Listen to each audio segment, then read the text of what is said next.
মুর্শিদাবাদের রাজনীতিতে নতুন সমীকরণের ইঙ্গিত। বেলডাঙ্গায় প্রস্তাবিত বাবরি মসজিদের শিলান্যাসকে ঘিরে চর্চার মধ্যে ভরতপুরের সাসপেন্ডেড তৃণমূল বিধায়ক হুমায়ুন কবির ঘোষণা করেছিলেন নিজের নতুন দল জনতা উন্নয়ন পার্টি। 294টি বিধানসভা আসনের মধ্যে 185টিতে প্রার্থী দেওয়ার কথা বলেছিলেন। এমনকি দাবি করেছিলেন তার দলই সরকার গড়বে। কিন্তু প্রতীক চূড়ান্ত হওয়ার আগেই বড় ধাক্কা। দলের নাম বদলাতে বাধ্য হলেন তিনি। নতুন নাম আম জনতা উন্নয়ন পার্টি। প্রশ্ন উঠছে, হঠাৎ নাম বদল কেন? আর এর জেরেই রাজনৈতিক তাৎপর্যই বা কি? হুমায়ুন কবির জানিয়েছেন যে রুহুল আমিন নামে এক রাজনৈতিক ব্যক্তিত্ব আগেই জেইউপি নামে নির্বাচন কমিশনে নথিভুক্ত করেছিলেন নাম, আর সেই দল স্বীকৃতিও পেয়েছে। সম্প্রতি দিল্লি থেকে নির্বাচন কমিশনের তরফে একটি চিঠি আসে। সেখানে জানানো হয় নামের মিল থাকায় সমস্যা তৈরি হচ্ছে। এরপর দিল্লি গিয়ে আলোচনা করে সিদ্ধান্ত নেওয়া হয় যে দলের নাম বদলে রাখা হবে আম জনতা উন্নয়ন পার্টি।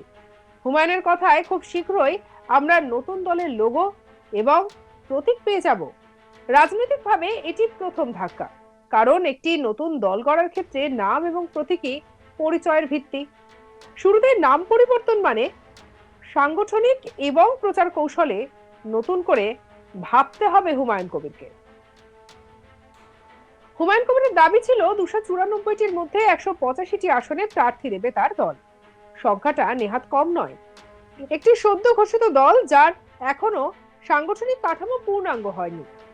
আর সেই দল যদি রাজ্যের অর্ধেকেরও বেশি আসনে লড়াইয়ের কথা বলে, তা নিঃসন্দেহে উচ্চাভিলাষী। তবে মুর্শিদাবাদ, মালদা, উত্তর ও দক্ষিণ 24 পরগনার কিছু অংশে সংখ্যালঘু ভোট ব্যাংকে প্রভাব ফেলতে পারে, কিছু আসনের সমীকরণও বদলে যেতে পারে, এমনটাই মত রাজনৈতিক বিশ্লেষকদের। হুমায়ুন কবির জানিয়েছিলেন তার দলের সঙ্গে একাধিক ছোট ছোট দল জোট গঠনের প্রক্রিয়ায় রয়েছে। এর মধ্যে যেমন রয়েছে মিম, যেমন রয়েছে social Democratic party of India এবং আজাদ সমাজ পার্টি। আর এই দলগুলির রাজ্যে বড় সংগঠন না থাকলেও নির্দিষ্ট এলাকায় প্রভাব রয়েছে। যদি তারা একসঙ্গে আসে তাহলে সংখ্যালঘু ভোটে বিভাজন তৈরি হবে। হুমায়ুন আরো আহ্বান জানিয়েছেন যে রুহুল আমিনের জাতীয় উন্নয়ন পার্টিকেও এই বৃহত্তর জোটে সামিল হতে হবে। এই প্রসঙ্গে বহরমপুরের বিজেপি বিধায়ক সুব্রত মৈত্র কি বলেছেন শুনবো।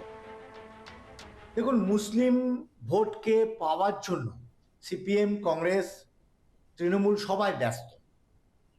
মুসলিম মুসলিম করে তারা কান্নায় বুক ফাটিয়ে দিচ্ছে।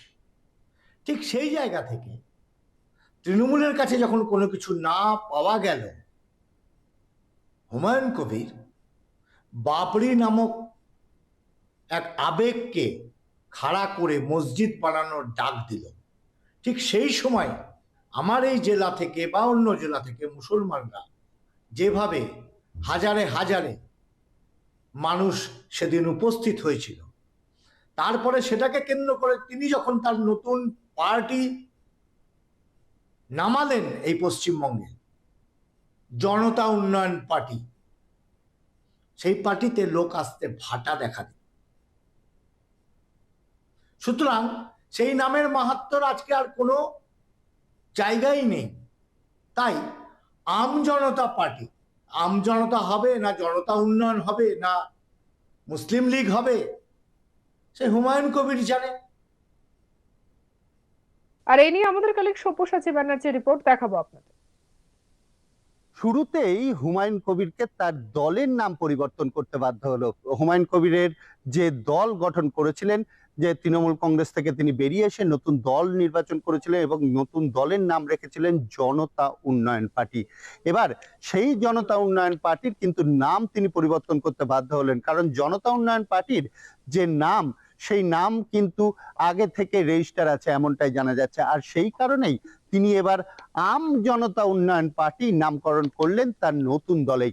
তৃণমূল কংগ্রেসের সাসপেন্ডেড বিধায়ক হুমায়ুন কবির তিনি তৃণমূল কংগ্রেস থেকে বেরিয়ে আসার পরেই তার নিজস্ব দল গঠন করার কথাও বলেন এবং তিনি নিজস্ব দলও গঠন করেন এবং সেই দল গঠন করার পরেই সেই পার্টির নাম তিনি দেন জনতা উন্নয়ন পার্টি।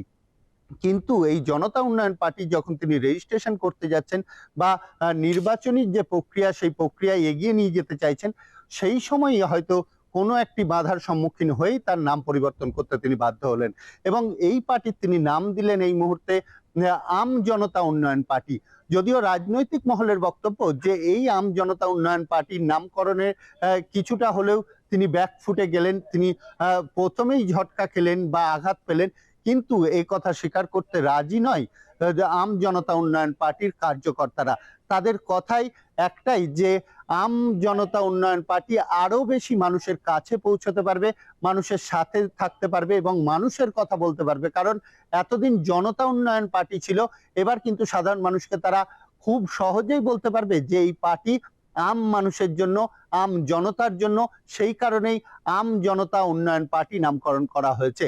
তবে একটা জিনিস কিন্তু বলাই যেতে পারে যে জনতা উন্নয়ন পার্টির যে কার্যকর্তারা তারা কিন্তু ইতিমধ্যে নির্বাচনী যে প্রচার সেই প্রচারে কিন্তু নেমে পড়েছিলেন। হুমায়ুন কবির কিন্তু তার দলের নামকরণ, সিম্বল এবং প্রত্যেকটি কার্যালয়ে জনতা উন্নয়ন পার্টির নাম তিনি লিখে ফেলেছিলেন এবং প্রত্যেকটি পতাকা থেকে দেয়াল লেখন সবকিছু কিন্তু হয়ে গিয়েছিল এবং 26-এর যে বিধানসভা নির্বাচন সেই নির্বাচনের কিন্তু প্রচারও শুরু করে দিয়েছিলেন হুমায়ুন কবির। একাধিক জায়গায় যেমন দেয়াল লেখনের কাজ শুরু হয়েছিল, সেই রকমই কিন্তু পতাকা লাগানো, তার বিভিন্ন এলাকায় কার্যালয়ের ওপেনিং, সমস্ত কিছু কিন্তু চলছিল। আর সেই সময়ই আবারও তাকে ঝটকা খেতে হলো, তার নাম পরিবর্তন করে দিতে হলো। নাম পরিবর্তন করে তার পার্টির যে নাম সেই নতুন নাম তিনি আনলেন আম জনতা উন্নয়ন পার্টি। কাজেই তার যে নেতৃত্ব এবং তিনি কোনোভাবেই স্বীকার করতে রাজি নয় যে তাতে কোনো রকম সমস্যা হতে পারে। তবে রাজনৈতিক বিশ্লেষকদের মতে এটাই উঠে আসছে যে নাম পরিবর্তন, দলের শুরুতেই নাম পরিবর্তন কিছুটা হলেও বেগ পেতে হতে পারে বা এর একটি ফল কুফল হতে পারে। কিন্তু আম জনতা উন্নয়ন পার্টির যে কার্যকর্তারা তারা কিন্তু এই বিষয়টি কোনোভাবেই স্বীকার করতে চাইছেন না। তাদের বক্তব্য একটাই যে আম মানুষের জন্য, আম জনতার জন্য যে পার্টি হুমায়ুন কবির তৈরি করেছেন সেই পার্টি যা আরো মানুষের কাছে জনপ্রিয়তা পেতেই হুমায়ুন কবির আম জনতা উন্নয়ন পার্টির নামকরণ করেছেন। কাজেই এই নামকরণের পেছনে কোনো রকম সমস্যা কিছু হবে না। এই নামকরণ করার পরে বরঞ্চ পার্টির ভাবমূর্তি আরো ভালো হবে সাধারণ মানুষের কাছে। আর নামের ওপরে যতটুকুটা ভরসা আছে তার থেকে বেশি ভরসা সাধারণ মানুষের হুমায়ুন কবিরের ওপরেই। হুমায়ুন কবিরের দিকে তাকিয়েই কিন্তু সাধারণ নেতৃত্ব থেকে শুরু করে জনগণ এগিয়ে এসেছে। ভোটাররা কিন্তু হুমায়ুন কবিরকে দেখেই এই পার্টিতে যোগদান করছেন এবং হুমায়ুন কবিরের পাশে থাকছেন। সেই বক্তব্যই কিন্তু আম জনতা উন্নয়ন পার্টির নেতৃত্বরা। তবে জনতা উন্নয়ন পার্টির যে পতাকা সেটা আমরা একাধিক জায়গাতে, মুর্শিদাবাদের বিভিন্ন জায়গাতে JUP বলে পতাকা ছাপানো হয়ে গিয়েছে, সেগুলি লাগানো হয়ে গিয়েছে। কিন্তু এবার সেই জায়গায় AJUP লিখতে হবে, কারণ আম জনতা উন্নয়ন পার্টি এমনটাই নামকরণ করা হচ্ছে হুমায়ুন কবিরের যে নতুন দল সেই নতুন দলে। যদিও রাজনৈতিক মহল থেকে বলা হচ্ছে যে তিনি প্রথমেই বড় ধরনের একটি ঝটকা খেলেন, কিন্তু এই বিষয়টি স্বীকার করতে রাজি নয় হুমায়ুন কবির সহ হুমায়ুন কবিরের যে সকল নেতৃত্বরা নির্বাচনী প্রচার সারছেন বা দলীয় কাজকর্ম করছেন, সংগঠন বৃদ্ধি করছেন, তারা কোনোভাবেই স্বীকার করতে চাইছেন না এতে কোনো রকম তাদের সমস্যা হবে। তারা কিন্তু সরাসরি কথাই বলছেন যে আম জনতার কাছে তারা এই নাম নিয়ে আরো বেশি কাছে পৌঁছতে পারবেন এবং তাদের বোঝাতে সক্ষম হবেন যে আম মানুষের জন্য যে পার্টি হুমায়ুন কবির তৈরি করেছেন সেই পার্টি আম জনতা উন্নয়ন পার্টি।